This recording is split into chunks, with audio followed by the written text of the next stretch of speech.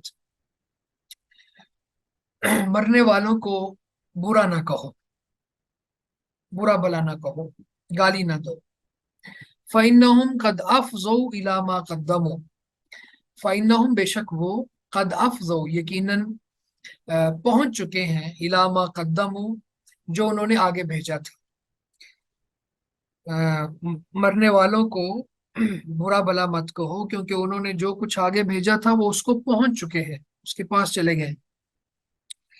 اور ترمذی عن المغیرۃ نحوہ، اور ترمذی نے بھی مغیرہ سے اسی طرح کی بات روایت کی ہے، لیکن قال، لیکن وہاں پہ انہوں نے فرمایا، فتؤذوا الاحیاء، تو تم زندوں کو تکلیف دو گے، جب تم مردوں کو گالی دو گے تو زندوں کو تکلیف دو گے۔ ہاں، اب یہاں پہ اس حدیث میں بہت سی باتیں ہیں ہمارے پاس۔ ایک بات تو یہ ہے کہ جو لوگ اس دنیا سے چلے گئے ان کو گالی دینا، ان کے بارے میں بری بات کہنا، اور اس طرح سے ان کے نقائص، ان کے عیوب، ان کے گناہوں کو بیان کرنا، اس بات سے اللہ کے نبی صلی اللہ علیہ وسلم نے روک دیا ہے۔ اور ظاہر ہے جس طرح انسان موجود نہیں ہوتا تو اس کے عیوب بیان کیے جائیں تو یہ غیبت کے زمرے میں آتے ہیں، اسی طرح مردوں کی بھی یہ غیبت ہی بنتی ہے۔ اور ظاہر ہے یہ بہت بڑا گناہ ہے، کبیرہ گناہ ہے، غیبت کبیرہ گناہ ہے۔ تو اللہ کے رسول صلی اللہ علیہ وسلم نے یہاں پہ اس بات سے منع کر دیا۔ اچھا، اس میں بعض فقہا نے بڑی خوبصورت بات کی، یہاں پہ الاموات میں جو الف لام ہے، یہ عموم کا فائدہ دے رہا ہے، جس کا مطلب ہے کہ مسلمان فوت ہوا ہو تو بھی، یا غیر مسلم فوت ہوا ہو تو بھی، دونوں کو ہی گالی نہیں دینی۔ اور جی ہم بات کر رہے تھے عائشہ رضی اللہ تعالیٰ عنہ کی حدیث پر، وہ کہتی ہیں کہ رسول اللہ صلی اللہ علیہ وسلم نے فرمایا لا تسب الاموات، مردوں کو گالی نہ دو، برا بلا نہ کہو، فإنهم قد أفضوا إلى ما قدموا، پس بے شک جو انہوں نے آگے بھیجا تھا وہ اسے پہنچ چکے ہیں۔ اس میں ابھی ہم بات کر رہے تھے کہ الاموات پہ جو الف لام ہے، یہ عہد کا ہے، عموم کا فائدہ دے رہا ہے، اور اس سے بعض فقہا کہتے ہیں کہ کافر اور مسلمان دونوں ہی شامل ہیں۔ بہرحال کفار کے حوالے سے ایک بات تو طے شدہ ہے کہ اگر وہ کفر کی حالت میں اس دنیا سے گئے ہوں تو ان پر کسی علت کی وجہ سے، یا اس وجہ سے کہ لوگ اس کے کفر سے ڈریں اور زندوں کی خیر خواہی ہو، تو کافر کو برا بلا کہنے میں کوئی حرج نہیں، اور اس کے دلائل بھی ہیں۔ جیسے سورہ اللہب ہے، بسم اللہ الرحمن الرحیم، تبت یدا ابی لہب و تب، اب وہ قیامت تک یہ صورت پڑھی جائے گی، اور اس کے اندر اس کے بارے میں اس کا تذکرہ ہے جو برے الفاظ میں ہے۔ اسی طرح کسی کافر کو اس لیے برا بلا کہنا کہ اس نے مسلمانوں کا جینا محال کیا ہو، اور مسلمانوں کے خلاف بہت زیادہ سازشیں کرتا ہو، تو ایسے کفار کو بہر صورت برا بلا کہنے میں کوئی حرج نہیں ہے۔ باقی یہ ہے کہ انسان اپنی سائڈ پہ صحیح چلے، یعنی اس کو چاہیے کہ وہ اپنی زبان کو پاکیزہ رکھے، اور بہت ضرورت کے تحت ہی کوئی ایسی بات کرے، اس کے علاوہ وہ اجتناب کرتا رہے۔ تو بہرحال یہاں پہ رسول معظم صلی اللہ علیہ وسلم نے مردوں کو برا بلا کہنے سے منع کر دیا، اور اس کی دو دو وجوہات ہیں، ایک صحیح بخاری کی اسی حدیث میں، اور ایک آگے جامع ترمذی کی روایت میں، وہ ہے فتؤذ الاحیاء، کہ جب مردہ کو برا بلا کہا جائے گا، گالی دی جائے گی، یا اس کے عیوب اور نقائص بیان کیے جائیں گے مرنے کے بعد، تو ظاہر ہے اس کے عزیز و اقارب کو جب اس بات کا پتہ چلے گا تو وہ بہت زیادہ تکلیف میں چلے جائیں گے، صدمے میں چلے جائیں گے کہ وہ ہمارا تو ایک شخص فوت ہو گیا ہے اور اس کے بارے میں لوگ یہ بات کر رہے ہیں۔ تو ایک یہ توجیہ ہے، یہ وجہ ہے۔ دوسرا یہ ہے فَإِنَّهُمْ قَدْ أَفْضَوْا إِلَى مَا قَدَّمُوا، اب جب وہ برے تھے اور اس دنیا سے چلے گئے، تو بعد والوں کو چاہیے کہ وہ خاموش رہیں اور زیادہ بات نہ کریں، کیونکہ اب ان کا معاملہ اللہ کے سپرد ہے، یہ ہے معنی فَإِنَّهُمْ قَدْ أَفْضَوْا إِلَى مَا قَدَّمُوا، کہ بے شک وہ جو انہوں نے آگے بھیجا تھا اس کو پہنچ چکے ہیں، تو ان کا معاملہ اب اللہ کے سپرد ہے، اب وہ جزا اور سزا جو بھی بھگت رہے ہیں وہاں پہ، تو اس لیے بعد والوں کو چاہیے کہ وہ اس پہ زیادہ بات نہ کریں۔ اب آپ یہ دیکھیں کہ یہاں پہ عام مسلمانوں کے حوالے سے بات ہے، اور عام عام مردوں اور فوت ہونے والے لوگوں کے حوالے سے بات ہے کہ ان کے بارے میں کوئی ان کی برائی نہیں کرنی، اور ان کی غیبت نہیں کرنی، اور ان کے گناہ، عیوب اور نقائص کو بیان نہیں کرنا۔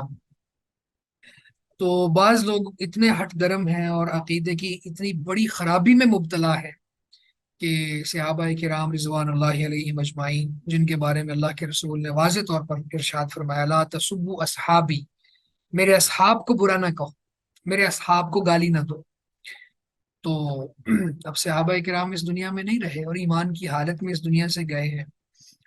صحابی کی تعریف یہ ہے کہ جو ایمان کی حالت میں اس دنیا سے گیا ہو، اور ایمان کی حالت میں اس نے اللہ کے رسول صلی اللہ علیہ وسلم کو دیکھا ہو۔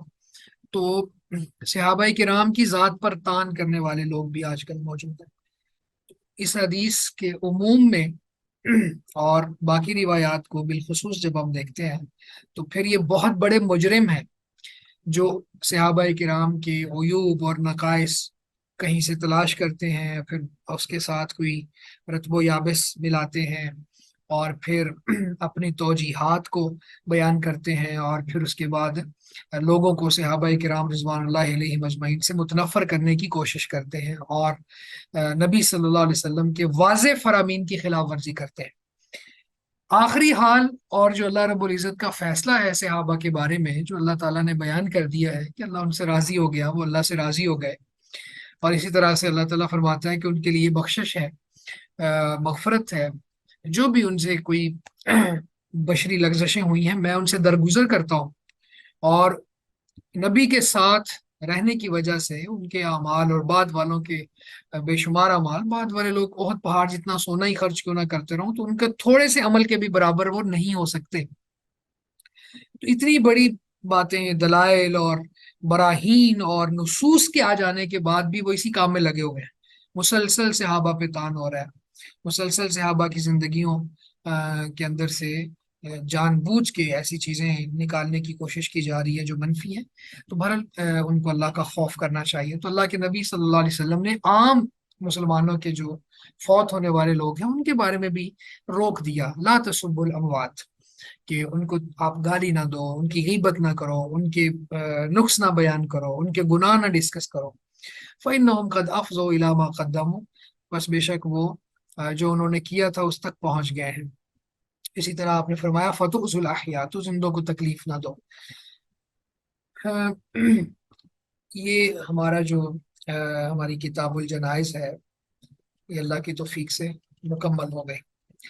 اس کے بعد کتاب الزکوٰۃ ہے۔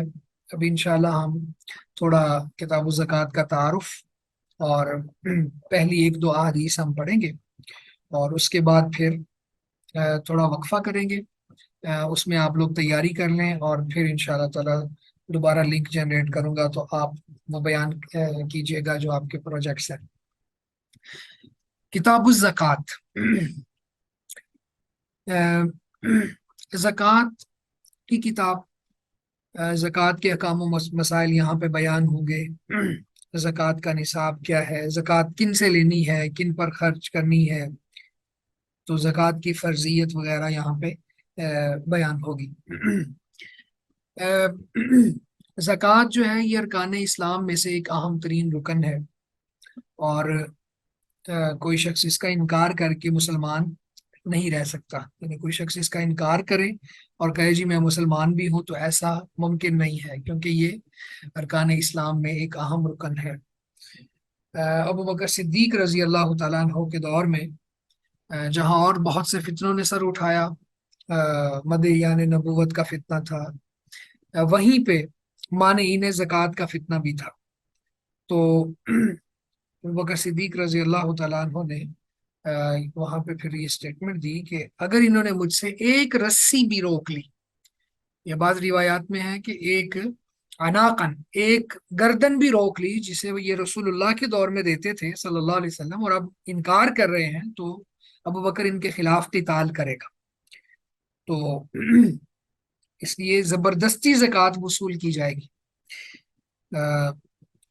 یہ بات بھی ثابت ہوتی ہے۔ تو بہرحال زکوٰۃ کا جو لفظی معنی ہے، اس کا معنی ہے کسی چیز کی نشو و نما یا بڑھنا۔ تو جیسے زکا زرع، کھیتی بڑی، اس نے نشو و نما پائی، تو لفظی اعتبار سے یہ۔ اور زکوٰۃ کا شرعی معنی یہ ہے کہ معین مال سے ایک خاص حصہ نکالنا اور ایک خاص جگہ پہ خرچ کرنا۔ تو زکوٰۃ کے حوالے سے قرآن مجید نے اس کا ایک بہت بڑا فائدہ بیان کیا ہے۔ اللہ تعالیٰ اپنے نبی سے کہتے ہیں خذ من اموالہم صدقہ تطہرہم وتزکیہم بہا، کہ نبی ان کے اموال سے صدقہ لے لیجئے۔ صدقہ، زکوٰۃ، اس پہ بھی ہم بات کریں گے مزید۔ تھوڑا یہ سمجھ لیں کہ زکوٰۃ، فرضی زکوٰۃ جو ہے اس کے اوپر صدقہ کا لفظ بھی بولا جاتا ہے، اور نفلی جو صدقہ ہے اس کے اوپر بھی زکوٰۃ کا لفظ اور صدقے کا لفظ بولا جاتا ہے۔ تو یہ آپس میں ایک دوسرے کے اوپر ان کا اطلاق ہوتا رہتا ہے۔ تو پھر سیاق و سباق ہمیں بتاتا ہے، اور پھر شریعت کی نصوص وضاحت کرتی ہیں کہ یہ جو صدقہ ہے یہ فرضی صدقے کے معنی میں ہے، یعنی زکوٰۃ کے معنی میں ہے، اور یہ جو صدقہ کا لفظ ہے یہ نفلی صدقات کے معنی میں ہے. تو خذ من اموالہم صدقہ، ان کے اموال میں سے صدقہ لیجئے یعنی زکوٰۃ لیجئے. یہاں پہ امر ہے خذ.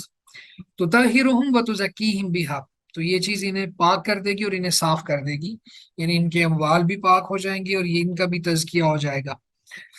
تو زکوٰۃ دینے سے انسان کے گناہ بھی معاف ہو جاتے ہیں، اس کا مال بھی پاک ہو جاتا ہے، اور ظاہری اور باطنی طور پہ اس کو طہارت ملتی ہے. اور پھر اسی طرح سے انسان کے گناہ بھی ختم ہوتے ہیں. جیسے اللہ کے نبی صلی اللہ علیہ وسلم نے فرمایا کہ صدقہ جو ہے یہ گناہوں کو مٹا دیتا ہے جس طرح پانی آگ کو بجھاتا ہے. اور پھر زکوٰۃ دینے سے، صدقہ دینے سے مال میں بہت زیادہ برکت اللہ تعالیٰ نازل کر دیتے ہیں. اور زکوٰۃ روک لینے سے اللہ کے رسول صلی اللہ علیہ وسلم نے فرمایا کہ اللہ تعالیٰ پھر بارشیں روک لیتے ہیں اور قحط سالیاں لوگوں کا مقدر بن جاتی ہیں. تو بہرحال یہ زکوٰۃ کی فرضیت بھی ہے، فضیلت بھی ہے، اور اس کا فائدہ بھی ہے. اور اسی طرح سے اللہ تعالیٰ نے قرآن مجید میں وَآتُوا حَقَّهُ يَوْمَ حَصَادِهِ، فصل کا جو صدقہ ہے یا زکوٰۃ ہے، کٹائی کے دن اس کا حق ادا کرو کہہ کے اس کو بھی واجب قرار دیا ہے. اسی طرح سے زکوٰۃ جو ہے یہ جو فرضی زکوٰۃ ہے وہ دیے بغیر چارہ نہیں ہے، اور وہ جو صاحب نصاب ہے اس کو بھی دینا پڑے گی، اور جو حاکم وقت ہے اس کو بھی چاہیے کہ وہ ضرور لے. یعنی یہ ایک ایسا فریضہ ہے جس کے اوپر اللہ رب العزت نے حاکم وقت کو باؤنڈ کیا ہے کہ وہ اس کو ادا کرے اور لوگوں سے زکوٰۃ وصول کرے.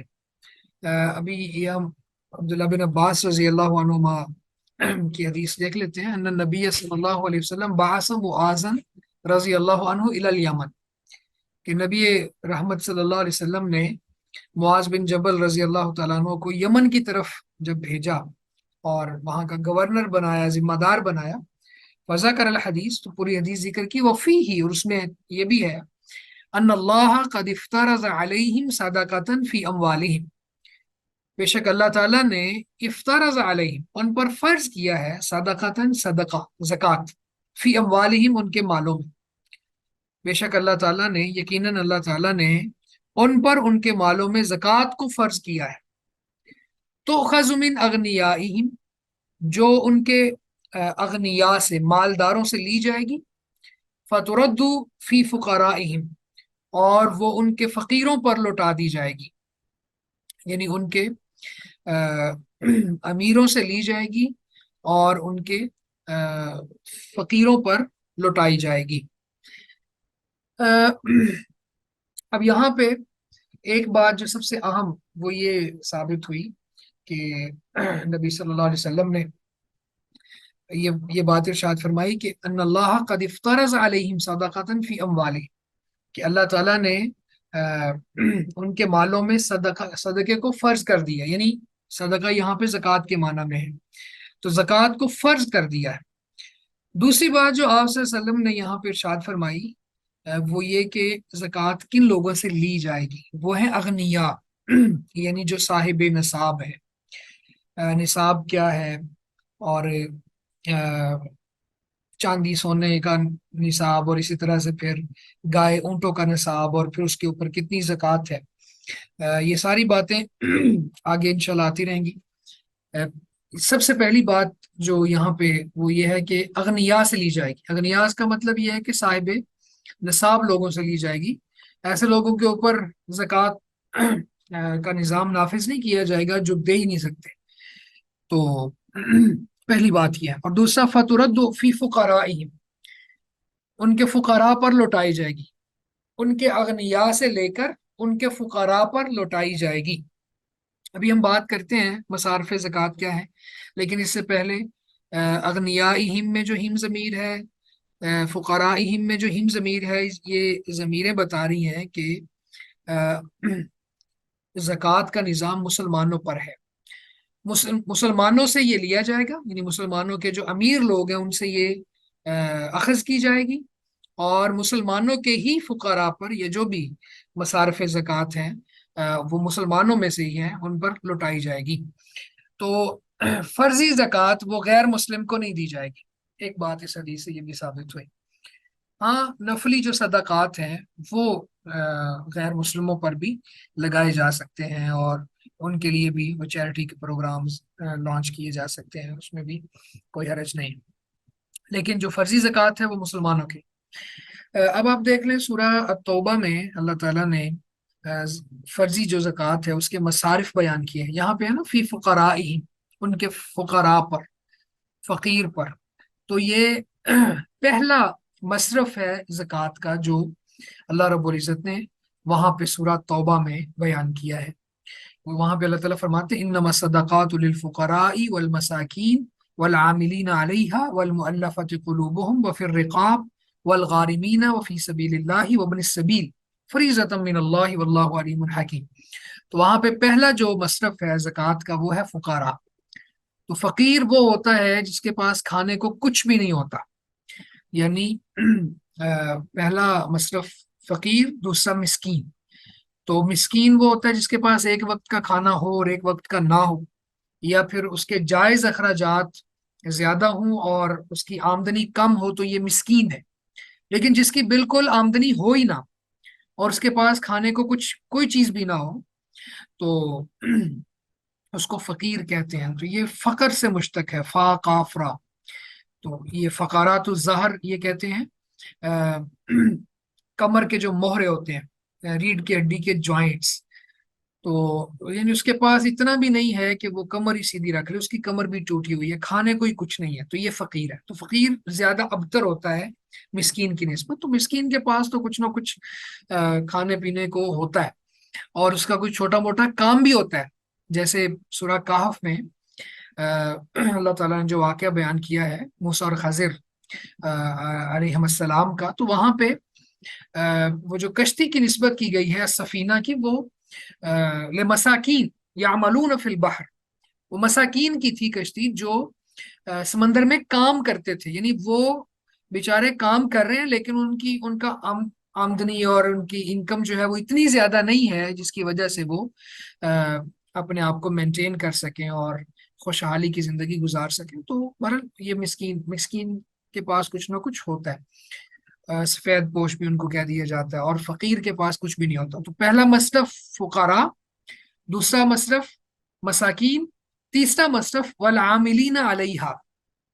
تو زکوٰۃ ان کو دی جائے گی جو اس کے اوپر جن کی ذمہ داری لگائی ہوئی ہے، جو زکوٰۃ عشر کا نظام قائم کرنے والے لوگ ہیں، زکوٰۃ وصول کرنے والے لوگ ہیں، اور جاتے ہیں لوگوں کے پاس اور وقت نکالتے ہیں اور پراپر ایک وہ طریقہ کار ہے اس کا فالو اپ کرواتے ہیں، تو یہ ان پر بھی زکوٰۃ میں سے حصہ لگایا جائے گا۔ اسی طرح سے اللہ تعالیٰ نے اس کے بعد فرمایا والمؤلفۃ قلوبہم، ان کے لیے جن کے دلوں میں الفت ڈالنی مقصود ہو، یعنی نو مسلم، نئے نئے مسلمان، تو اسلام ابھی نیا نیا ان کے دلوں میں گیا ہے، تو ان کے اوپر خرچ بھی کر دینا ظاہر ہے وہ بہت سے مسائل سے دوچار ہوں گے۔ اسلام قبول کرنے کے بعد ان کی فیملی ان کو ویلکم تو نہیں کرے گی، تو مالی مسائل کا بھی شکار ہوں گے۔ تو اللہ تعالیٰ نے یہاں پہ یہ بات بھی ارشاد فرمائی کہ ان پر بھی خرچ کیا جائے تاکہ وہ بڑوں کے ظلم و ستم سے محفوظ رہ سکیں، اپنے معاشی مسائل میں الجھ کے نہ رہیں، دل کے اندر اسلام راسخ ہو جائے تب تک آپ ان کے اوپر زکوٰۃ خرچ کرتے رہیں۔ اسی طرح وفر رقاب، اور فرمایا کہ گردنیں چھڑانے میں، یعنی غلاموں کو خرید کر آزاد کرنا، یا پھر ایسے مکاتب غلام جنہوں نے اپنی قسطیں ادا کرنے کا طریقہ کار ایک بنایا ہوا ہے اور معاہدہ کیا ہوا ہے، تو ان کے لیے بھی کوشش کرنا اور ان کو بھی آزاد کروانا۔ والغارمین، اور وہ لوگ جو قرض ادا نہیں کر سکتے، غارمین کا ویسے معنی ہوتا ہے جن کو کوئی چٹی پڑ گئی ہو، یا پھر تاوان وغیرہ کا شکار ہو گئے ہوں، یعنی ان کا بزنس فلاپ ہو گیا، مقروض ہو گئے، تو ایسے لوگوں کا قرضہ بھی ادا کیا جا سکتا ہے زکوٰۃ سے۔ اسی طرح وہ فی سبیل اللہ، تو فی سبیل اللہ کے اندر مجاہدین آ جاتے ہیں، جہادی ضروریات پہ خرچ کرنا، اور وابن السبیل مسافر، مسافر اگرچہ صاحب حیثیت ہی کیوں نہ ہو، لیکن سفر کی حالت میں اگر اس کو ضرورت پڑ جائے تو اس پر زکوٰۃ میں سے خرچ کیا جا سکتا ہے۔ تو یہ 8 مصارف ہیں زکوٰۃ کے۔ تو اللہ کے نبی صلی اللہ علیہ وسلم نے فرمایا کہ تؤخذ من اغنیائی، ان کے اغنیا سے لی جائے گی۔ تو اس کا مطلب یہ بھی ثابت ہوگی بات کہ مسلمانوں کے فقراء سے کچھ بھی وصول نہیں کیا جائے گا۔ یہ آج کل حکومتیں جو ٹیکس کی مد میں وصول کرتی ہیں، یہ ظلم ہے۔ ٹیکس جو ہے جزیہ وغیرہ یہ کافروں پر لگایا جاتا ہے، مسلمانوں کے اندر صدقات اور زکوٰۃ کا نظام ہے۔ تو غریبوں کو تو شریعت یہ حکم دیتی ہے کہ ان کے اوپر خرچ کرو آپ، اور زکوٰۃ کا نظام منظم کرو، تاکہ امیر امیر تر اور غریب غریب تر نہ ہوتا ہو، ان کے درمیان جو فرق ہے وہ زکوٰۃ کی وجہ سے ختم ہوتا چلا جائے۔ تو لیکن اس کے باوجود لوگوں نے چونکہ اسلام کا نظام فالو نہیں کرتے، تو نہ کرنے کی وجہ سے وہ پھر